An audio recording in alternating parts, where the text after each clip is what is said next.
in our schools. Truth number one, all courses are now flooded. That is the one thing you need to tell our students. All courses as we speak now are flooded. How many doctors do we have in this country who are not yet employed? How many people did become? There's a time if you just say you want to go and do become, you are respected. How many jobless become graduates do we have in our society today? How many actuaries, people who did actuarial science and all this stuff, they are loitering around with certificates. How many times do we see students standing by the road carrying placards? I got an A-, I have got first class honors, but I don't have a job. All because it's happening.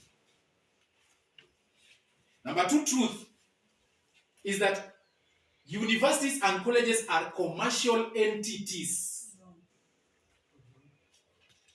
Brother George, I know you are listening to me. This is what I mean by these universities being commercial entities. When you have a successful business, you open branches.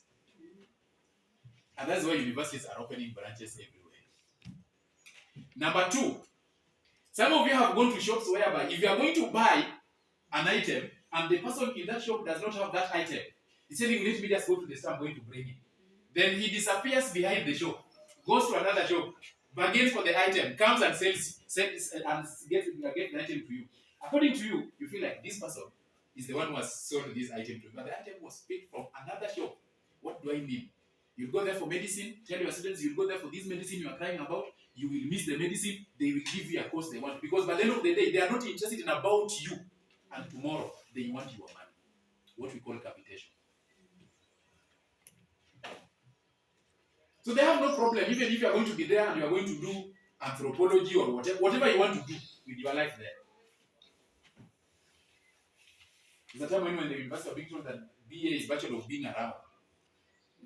And in our university, everything was being done with IT.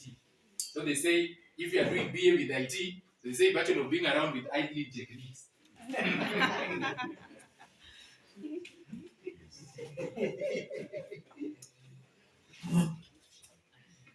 Truth number three.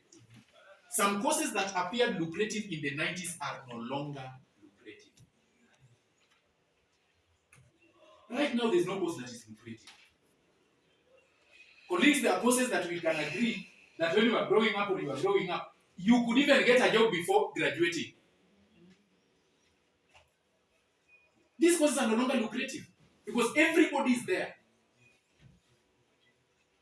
So without these three truths, as teachers in regarding and counseling and career, how then do we help our students in solving some of these costly career choice mistakes that our students have always found themselves in? These students continue making these mistakes. So the first mistake these students do is choosing the name of the university ahead of the course to pursue. The students just going, when I grow up, I want to go to UON. And in fact, even some of us, just the way we introduce our universities when we meet those students, when we're going for TP, or when you are there, you say, you know, I'm a graduate of the University of Nairobi. And some of us, in a lesson of 40 minutes teaching, 39 minutes is to praise your university. 1 minute is to introduce the lesson.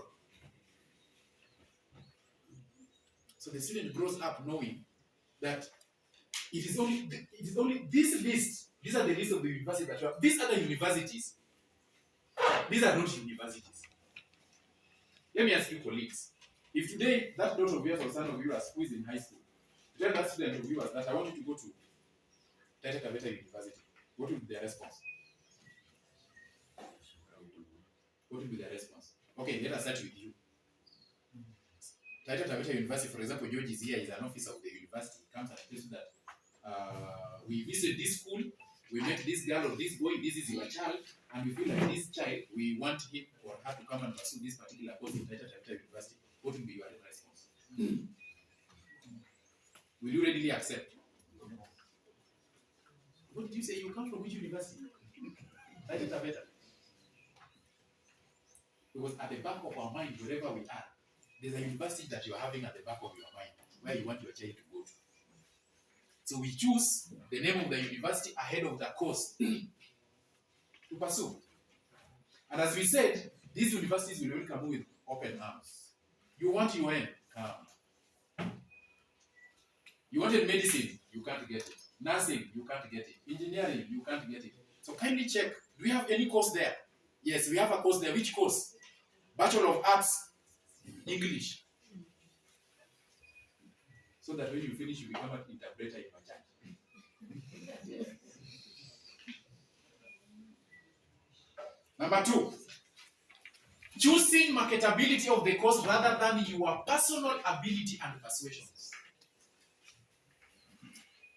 There's a colleague here who told me, I think the first colleague who talked about this thing was saying, the first thing is, ask that student this particular question. What is your passion? And by their colleagues, the truth of the matter is, if you are close to our students, you will know where their passions are. These girls and boys, if you are close to them, you know this one, this is where her passion or this passion is. And you are able to know how to advise them.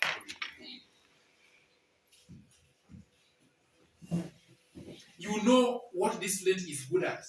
The truth of the matter is that some of the students we are dealing with, even the academics, we are forcing them, they are not good at it, they are not interested in it, that is not where their passion is, that is not what is going to make them have food on the table. But we are forcing that student to get a day.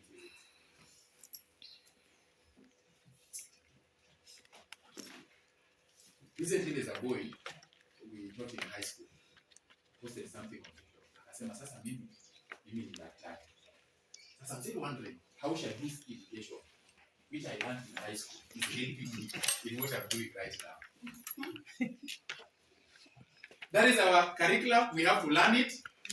But you see, next, choosing a course and university for prestige and bragging rights.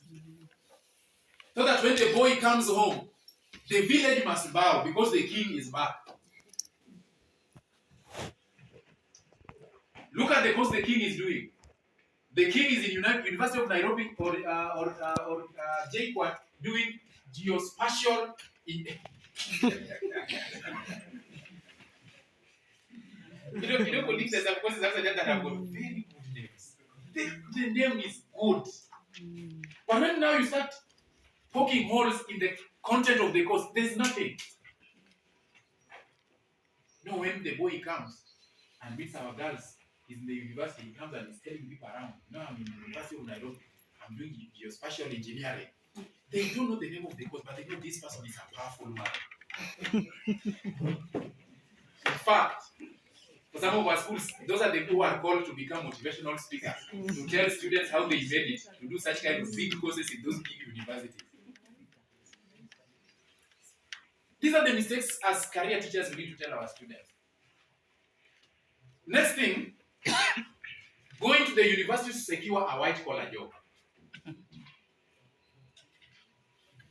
That the reason why you have to go to the university is so that this government does not have jobs. The jobs that are there are for political and situational expediency.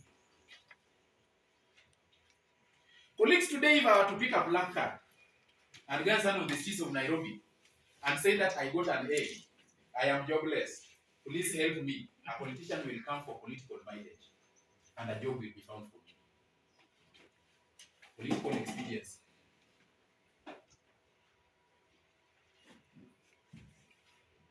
That is the situation in which we are. And we are told that the government is creating jobs. Which jobs? It is us, and we need to tell our students as they are growing up that it is them to create jobs for people. The government is just there to give them an enabling environment. This government is no longer employing people. You are going to be stressed for no reason as a student. Let us tell these people, if you are seated there, you are saying that me, I want to work hard, go to the university, do this course, after that I'll be employed. By who? Politicians are employed their clandestines, their tribesmen, their family men, people who campaign for them. You are not among these people. Who is going to employ you?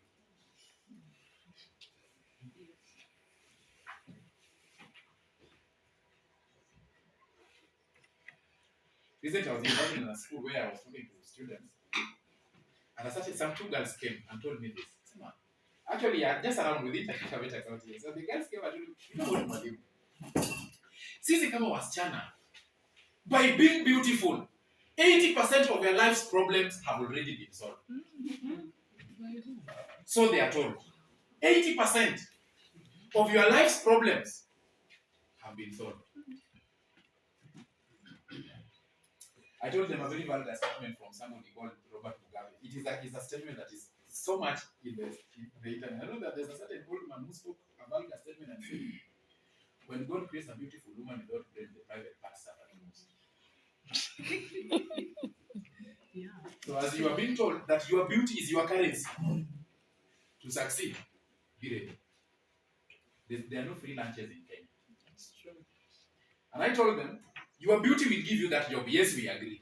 But don't you think this person will move around with you, do the things they're doing? Another fresh fruit will fall on that grocery shop. And the boss will go for it. And that's just like that, you shall have lost your job. Brains never get tired. If you got a job because you had a brain, that brain, you will have that job as long as the brain is there. But if you got the job because you are well built, then a time shall come when now situations and circumstances of life will be leveling mountains in your life, and paths are becoming straight. The boss will leave you and go to another person where there are mountains. These are bitter realities we need to tell our girls as they grow in our schools. Beauty has never been a currency for success.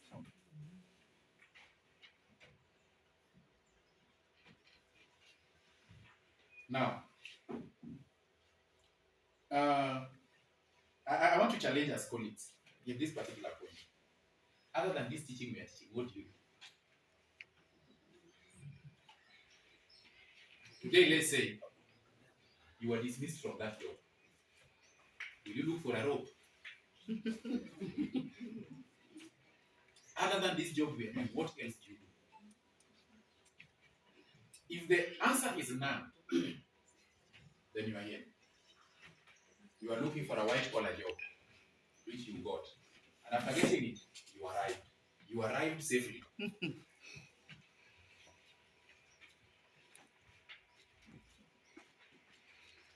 Right now, we're being threatened by statements like salary delays, scrapping off some allowances, all the stuff. And people feel so stressed.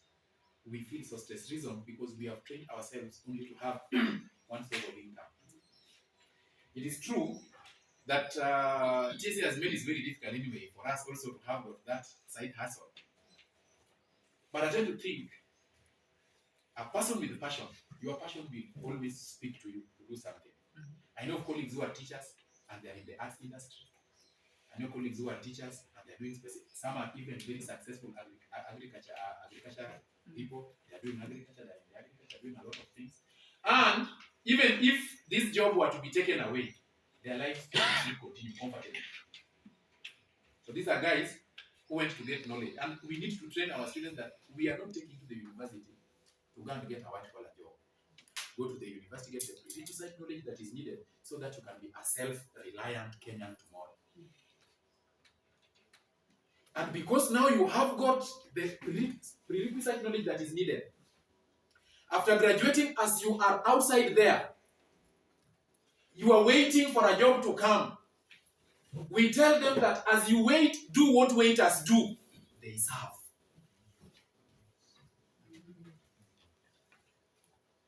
As you're also there waiting for the government to announce jobs, this institution announce jobs, you are waiting, so you are a waiter. Therefore, do what waiters do. What do waiters do?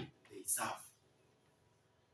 And therefore, as a young man, as a young woman, as a young lady, tell these people, you are in college, get something. Colleagues, there's something that we must instill in our students as early as now. The art of volunteering. This generation does not recognize that fact. These are people who believe, I work, you pay me, business is closed. After that, I can even abuse you anyway because I not come to you. That's the kind of generation we have. My work is we do business, you pay me, we are done. They will never talk to you again until next time when they need help. We even have relatives who behave that way. The only time you see a message from them, even if they say, hello, uncle, she's not greeting you. You know where that greeting is going to end. You can still answer without, you can still give them the answer to the question they are going to ask, even without responding to that greeting. I don't have money today. Good morning anyway. That is the kind of generation we have.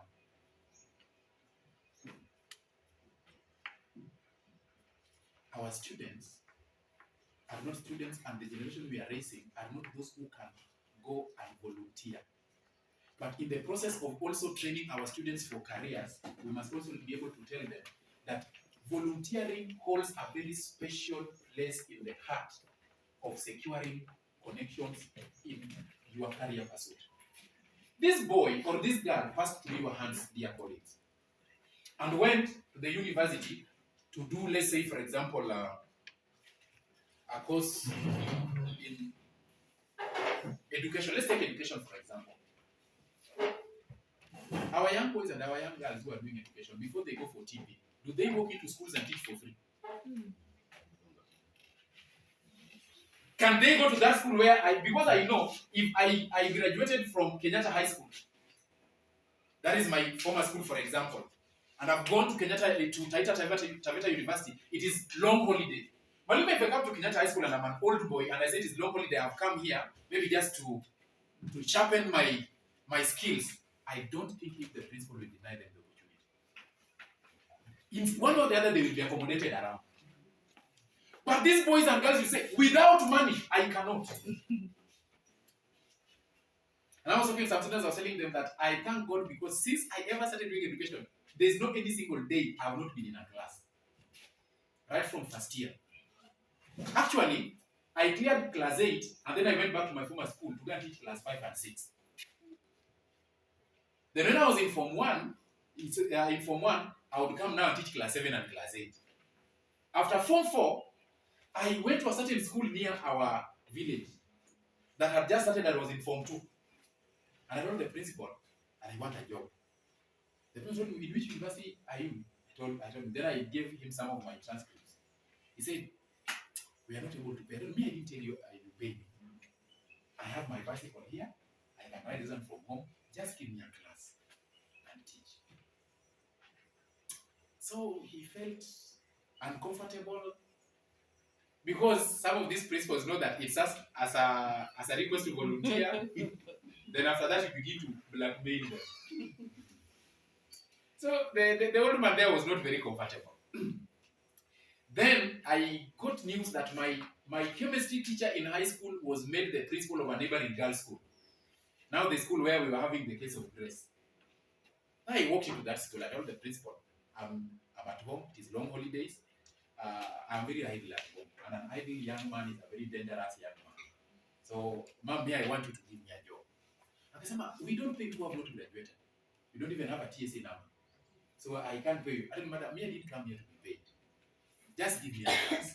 Actually, she refused. Then I told her, madam, okay, if you can't give me a class, just give me one lesson. Then she called the HOD English and she told the Mwalimu that I want to take the teacher to class, see what he can be able to do. So I was given some little time. I was able to sit down, make some preparation on poetry, if anything. That is where I have a lot of passion in poetry. So I made some notes. I got a poem. Then I went into class. The teacher was there. I was given 40 minutes. It was a Form 2 class. If you go to our schools, 99.99% of our schools' English classes, what they dread most is poetry.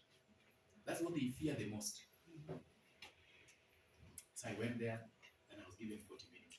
After that, Mwalimu told me to wait by the bench. He was going to consult the principal. He told the principal I wanted him to also go to Form 3. So from there, I was taken to a Form 3 class to teach the same thing. The principal told me, okay, you come tomorrow, we'll see what to do. So I came.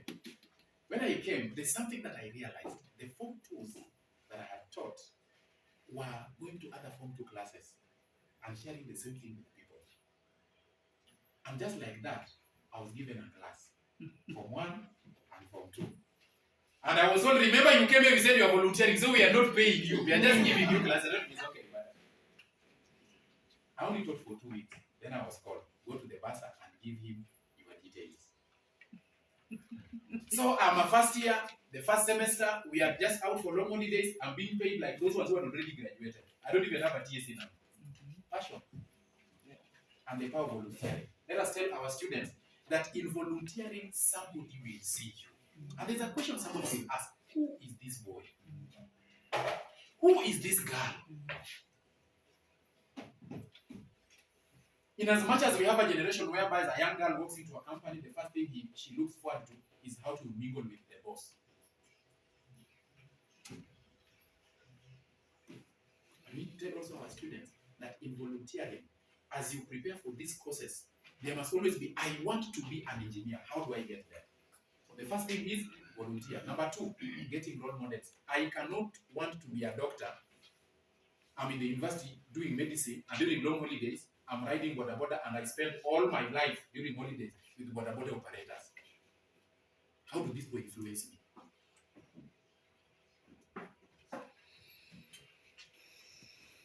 Choosing a course to fulfill people's wishes and peer pressure. Your mother or your father was a lawyer, and they say in my home, lawyers only. It is either you are a lawyer or you are a criminal.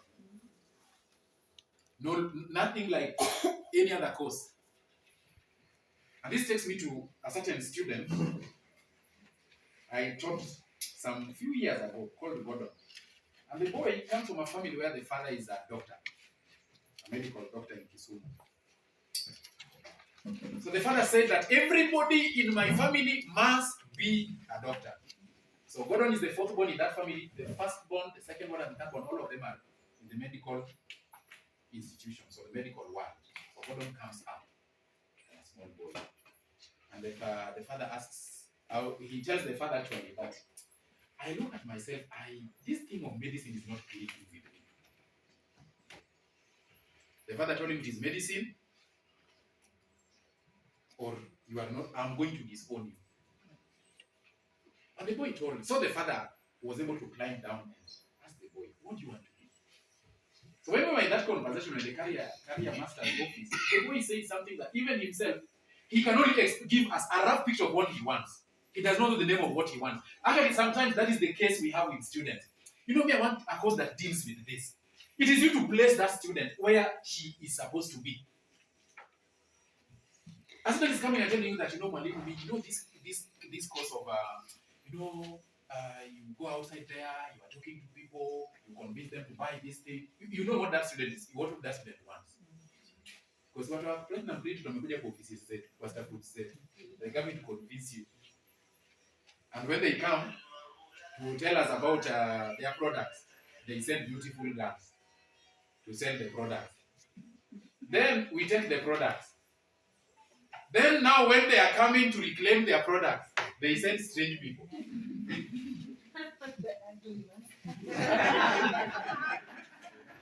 That's what they said.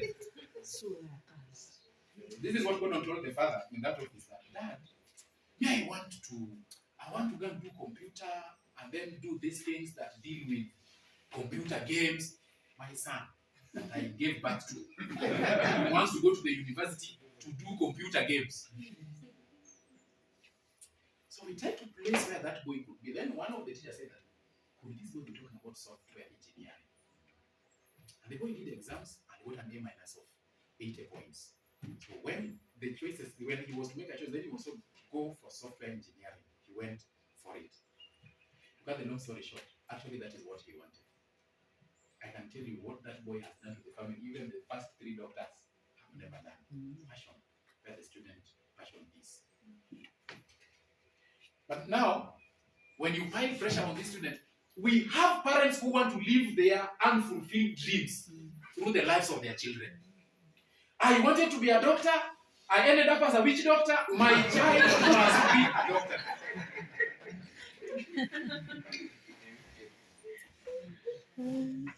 So they are forcing you to be a doctor, not because they want to fulfill their youthful dreams through you. Next, viewing degree and university as the only avenue for success. Colleagues, this is why you are cheating in exams in our schools.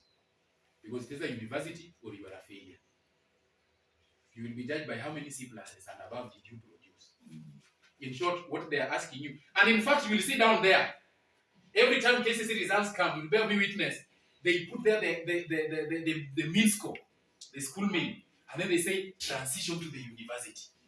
99% transition, 100%, 5% to the university. These are jokers.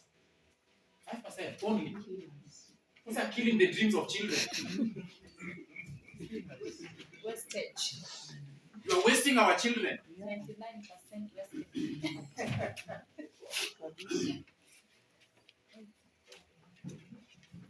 At this point, I want to tell us colleagues that we need to train in our departments of career, we need to train our students the power of beginning small.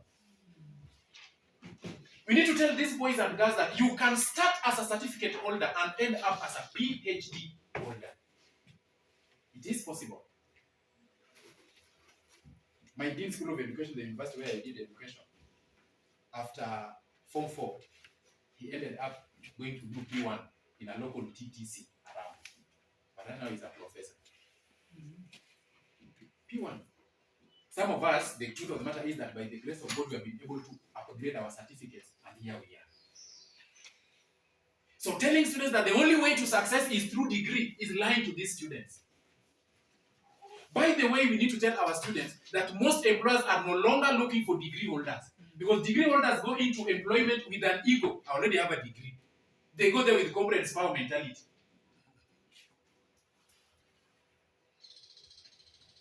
I know specific principles that when they are doing recruitment for teachers, they are very particular about the code they want. Diploma.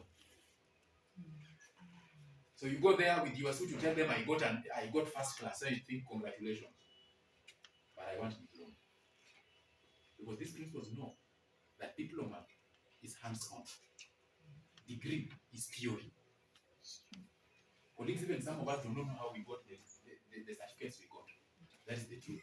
In the university where we pursued this degree, we got this mantra called degree ni harambe.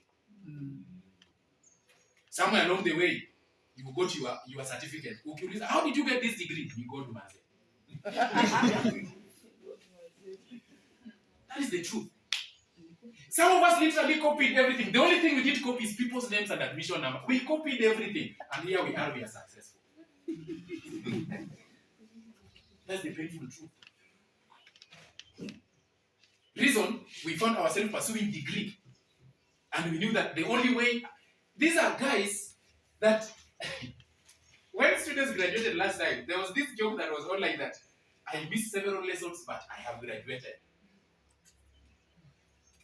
Then, I want to ask you a question for you.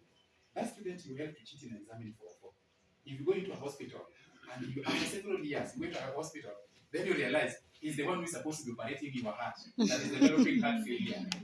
Will you have a heartbreak or you will continue with that particular operation? That student you helped to cheat in exams.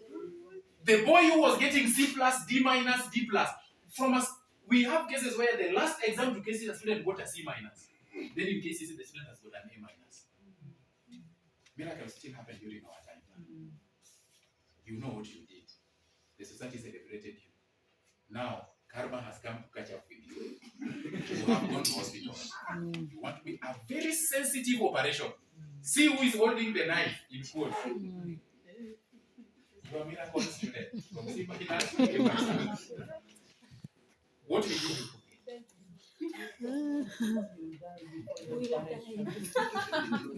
And by the way, there's some universities in this country, because remember we said that universities are purely commercial. The university that you go there, you say, this course you want to take can take 6 years. But you can make it in a way that you can only take 2 years. So this student got a C-, you helped him to cheat, he got an A- finally. Went to University X. Had got the course, they just glossed over the course, and after 2 years, He's a medical doctor. Professional medical doctor. Now you want to be operated on. Your heart has got problems. Now I tell you, among the problems that day your heart will have is heartbreak. Because you will be fearing, you say, you don't want to feast from the pot that you yourself created. Now, the last thing, the process of helping a student to select a course. We agree that all of us already, you know the clusters, you know everything that KUSP requires. In fact, most of our schools, we have got that career campus in school. So we don't even need to go through that. Number one, we need to help the student to check the subject combinations, the cluster subjects that are required. And this we don't check in Form 4 colleagues. We need to check this thing in Form 1. If this boy wants to be this thing, then you must be able to nurture the boy in such a way that these are the subjects you need. You have to ensure you work on them.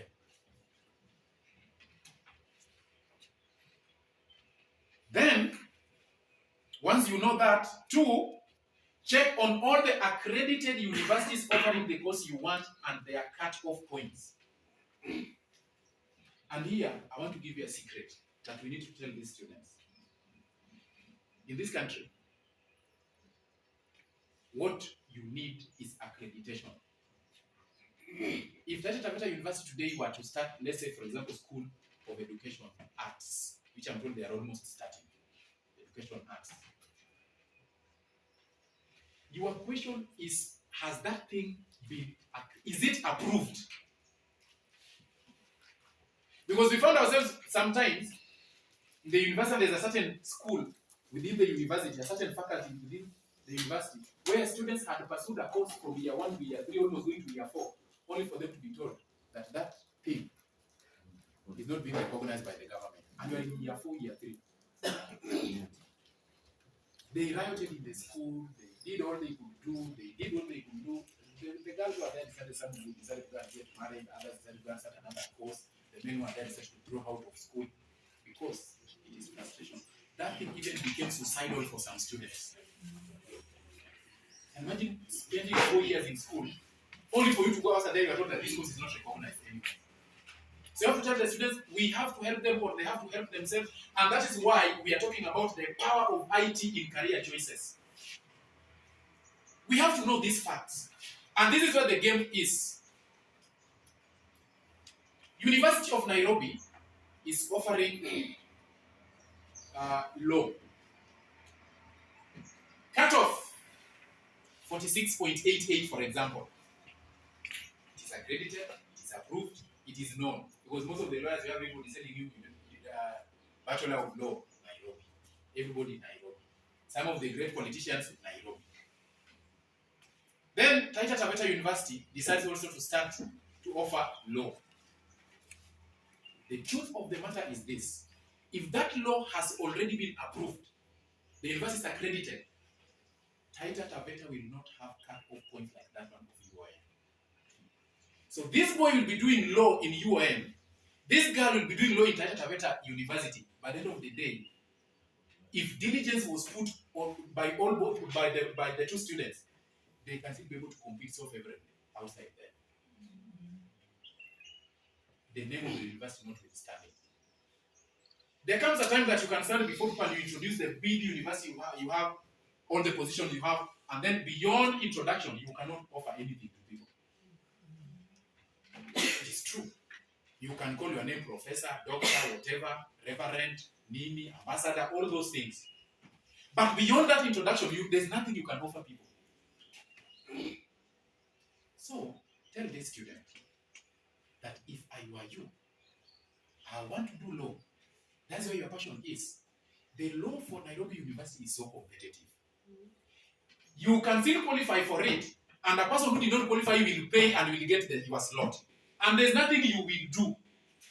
The only one, for example, 50 students in that class. And then who applied are 5,000. How will you not end up? It is money and connection. These others will be taken to other faculties. When you come to Taita Taveta University, you have an A-. Uko anasema we are only taking A plain. Then in this particular essay, you even have a B+. So when you come to Taita Taveta University, B+, among the people who are really being sought after. You'll do law. You'll have a chance. You'll give your dreams a chance.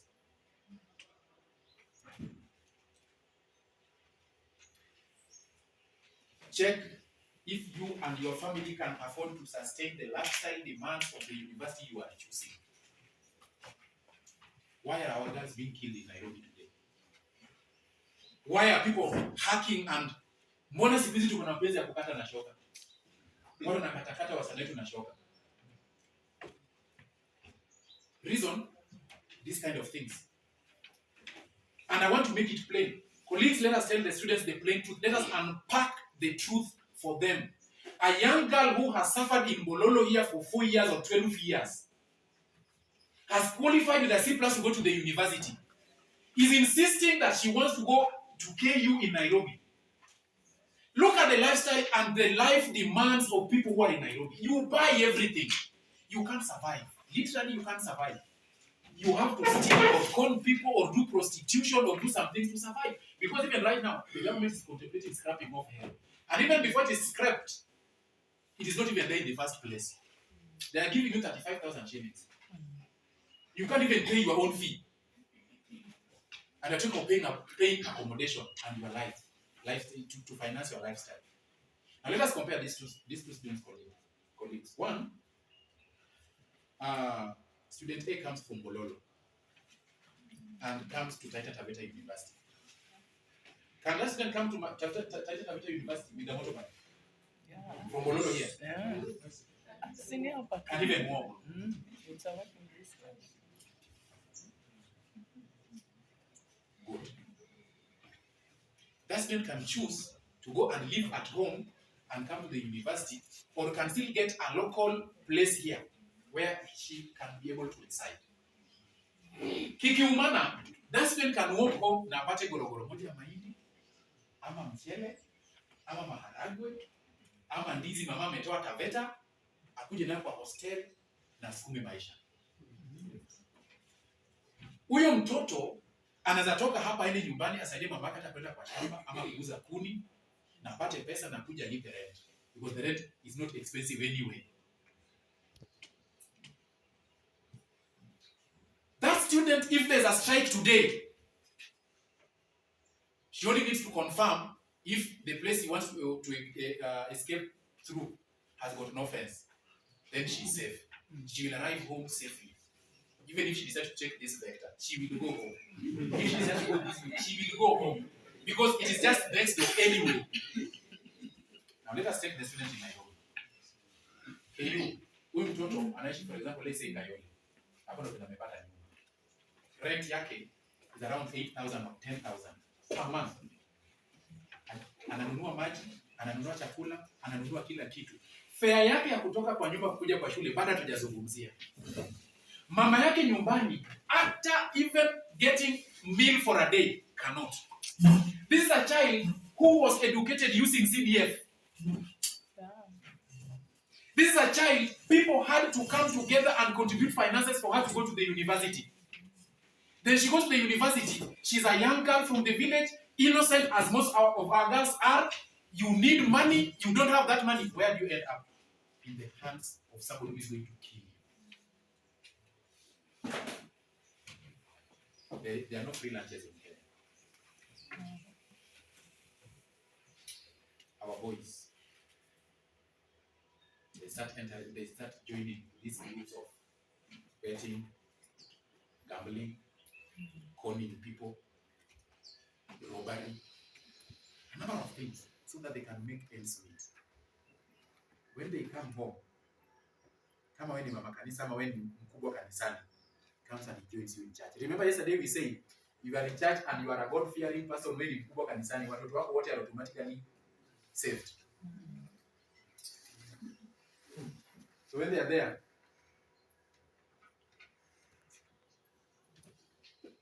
tell these students, and before you advise them which university to take, you know the background of this child. Mwambie mambo bayana, mweleze, mwambie mama, this is the truth. I'm not saying you cannot survive in this university you are looking for. For example, honestly speaking, huyu mtoto hata tuseme hajaenda UM. Ametoka Taita Taveta in Mololo, where they are barely surviving. Ameenda Kibabii University in Western Ubongo.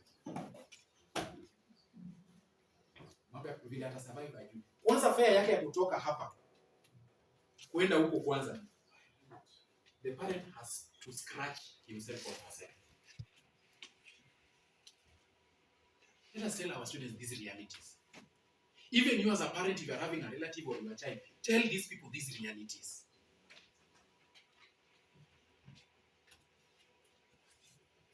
Check the flexibility of the course. There are courses that are flexible, there are courses that are not flexible. The truth about passion is that it opens your eyes. It makes you begin to see things in a broader perspective. Choose a course that will not limit your aspirations. Check if the course can open windows for you to advance to other fields of interest later. For example, this person wanted to do something to do with business, but you ended up as a teacher. You are doing business, mathematics and business. You have an exit. You can still do your maths and business, and you are doing CPA 1, 2, 3, 4, 6, and you exit. And you go to whatever you want to do. This year did English and literature. Your desire was in the media. You have an exit strategy. There's always an exit strategy in some of these courses. There's some of the courses that don't have an exit strategy. So tell these students that if you have a passion in something and you want to do this course, ensure that this course has got an exit strategy that can be able to help you to venture into other fields. Upon completion, or while at it during free time, you are doing business, you can choose to pursue CPA or where you can manage. By the end of it all, you shall be well enriched to end up in the field of accounting and finance, despite having a background of education.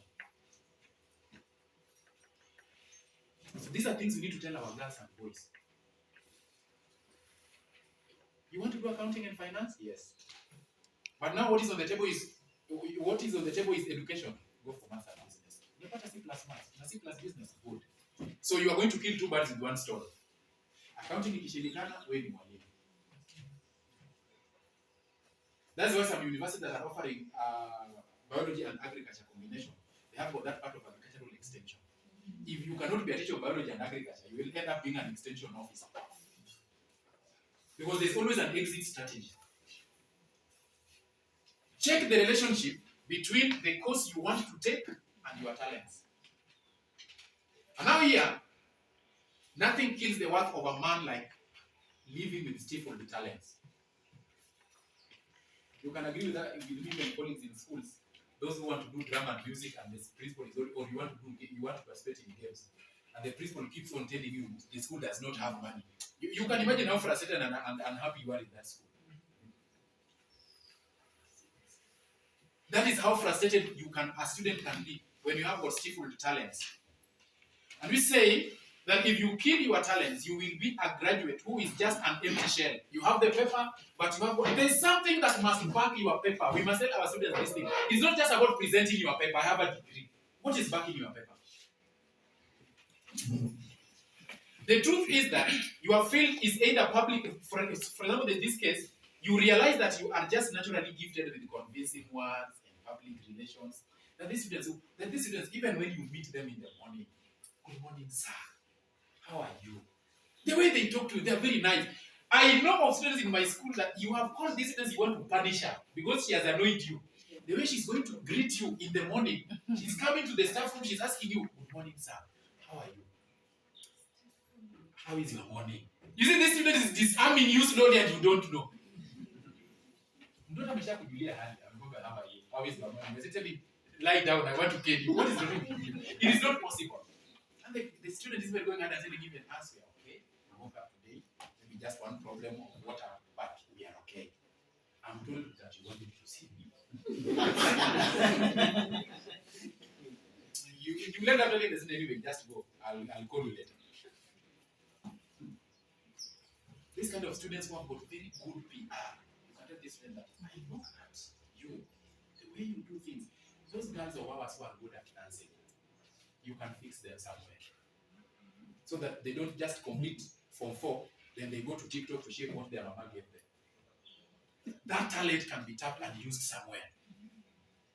As a teacher, have you ever sometimes gone on social media and look at the student you taught and you say, I don't know this student.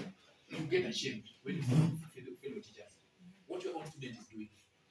TikTok saizi imekuja, lakini sasa sisi hapa walimu pia tunafanya hizi vitu.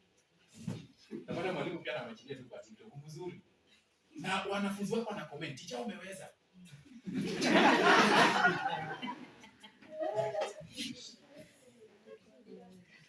Check the demands of the course and see if you can meet the same. And the demands are the things I was talking about. You are having a student who can get A plate from English to business studies, but that child fears seeing blood. And you tell that student to go and do medicine. These are students who cannot even see a dead body. The things they are going to use for practicals are dead bodies, and you are telling that student to go and do medicine. You are the witch doctor we were talking about.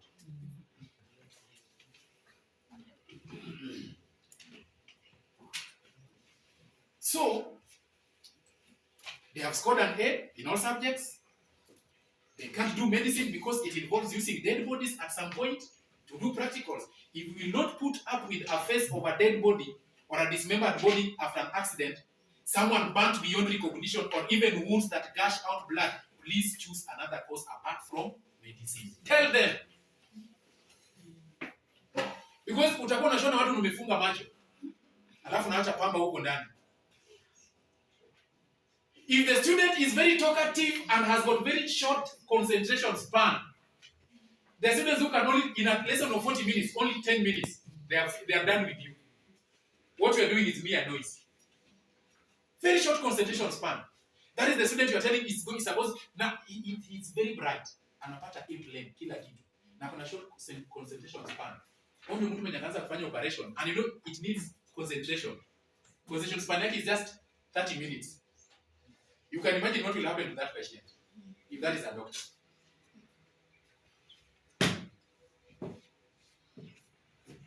This one we have already talked about, registered, recognized, and is already in the market. If that course is there. And I want us to do this as we wind down. I want us to, we are a sizable number. We want us to be in small groups. Then each person should generate scores for himself. You qualified for the university. You have to get a student in that group. So this student has qualified to go to the university. And I wish we could be 10. If we are 10, I know we will be very few groups. We can have 2 or 3. Why have I chosen 10? We want a student who has an A, B, B plus, B plain, B minus, C plus. Those are 5. So you will see how to balance your subjects and then get that grade. And now, this student, these people who are having grades, they have got different grades, and then we have got a specific talent. For example, Mimi, I have a C plus, and I can sing, but I don't know which course to take. So the teacher should be able to tell us, how will you handle that case? We have a case where a student has got a D minus. The student is not qualified to go to the university. The student has come to you, I want you to advise me. How will you advise them?